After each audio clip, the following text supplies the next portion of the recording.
यानंतरची बातमी आहे ती भारताच्या उद्योग जगतातून। देशातील सर्वात मोठ्या उद्योग समूहांपैकी एक असलेल्या टाटा समूहातून ही मोठी बातमी आहे।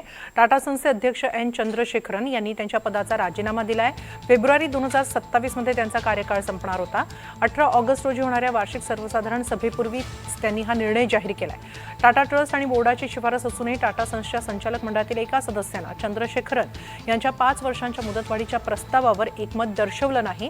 त्यांच्या मुदतवाढीला टाटा ट्रस्टचे अध्यक्ष नोएल टाटा यांचाच विरोध असल्याची चर्चा आहे। दरम्यान काही महिन्यांपासून टाटा समूहातील नव्या गुंतवणुकीच्या प्रकल्पांवर तसंच धोरणात्मक निर्णयांवर तणाव आणि मतभेद सुरू होते अशी चर्चा आहे। चंद्रशेखरन यांच्या राजीनाम्यानंतर आता टाटा समूहाच्या पुढील नेतृत्वाकडे उद्योग जगताचं लक्ष असेल।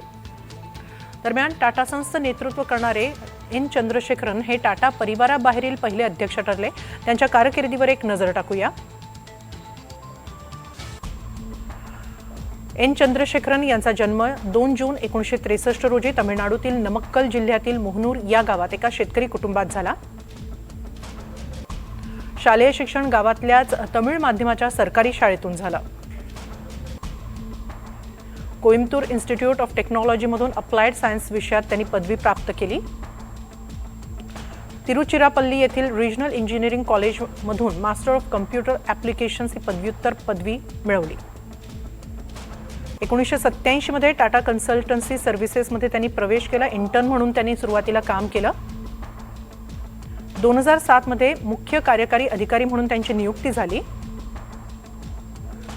2009 मध्ये TCSचे CEO आणि व्यवस्थापकीय संचालक म्हणून त्यांनी पदभार सांभाळला। 2017 मध्ये टाटा सन्सच्या अध्यक्षपदी निवड झाली आणि फेब्रुवारीमध्ये त्यांनी सूत्र स्वीकारली। 2022 मध्ये व्यापार व उद्योग क्षेत्रातील उल्लेखनीय कार्यासाठी त्यांना भारत सरकारतर्फे पद्मभूषण देण्यात आला। 2023 मध्ये फ्रान्सचा सर्वोच्च नागरिक सन्मान लेजन ऑनर मिळाला। तर 2025-26 मध्ये ब्रिटन आणि भारत यांच्यातील व्यापारी संबंध दृढ केल्याबद्दल त्यांना मानद नाईटहूड प्रदान करण्यात आला। एन चंद्रशेखरन यांनी 2017 मध्ये टाटा सन्सची धुरा सांभाळली। गेल्या 9 वर्षांमध्ये त्यांच्या नेतृत्वातील टाटा सन्सची कामगिरी पाहूया। टाटा समूहाची उलाढाल सुमारे 7.89 लाख कोटी रुपयांवरून वाढून 16 लाख कोटींच्या पुढे गेली। निव्वळ नफ्यातही विक्रमी वाढ नोंदवण्यात आली। टाटा पॉवर, इंडियन हॉटेल्स आणि टाटा स्टील यांसारख्या कंपन्यांकडून गुंतवणूकदारांना दीर्घकाळात चांगला परतावा मिळाला। TCS कंपनी देशातील सर्वात मूल्यवान कंपन्यांपैकी एक ठरली।